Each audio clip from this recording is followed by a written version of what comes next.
Okay mga papi, done installation po tayo dito sa Vespa Sprint 150 ng GTS. So dito natin siya inilagay. So 80 watts po yan. So dati may nakalagay po dito M1, so nilipat na rin po natin dito kasi yun yung sabi ni sir. Tapos pinagsabay na natin yung ilaw nyan saka yung M1. So paitan natin yung buga ng ilaw. Low beam ni sir, white, ayan, napakaliwanag. High beam, white, yellow.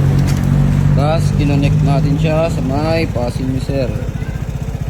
So pagpunton to, passing, pwede siyang passing.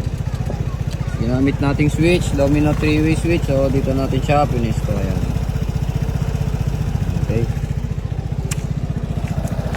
Okay, kung nagustuhan nyo yung mga gantong installation, pumunta lang po dito sa Scooteristas Online Shop. Maraming salamat po.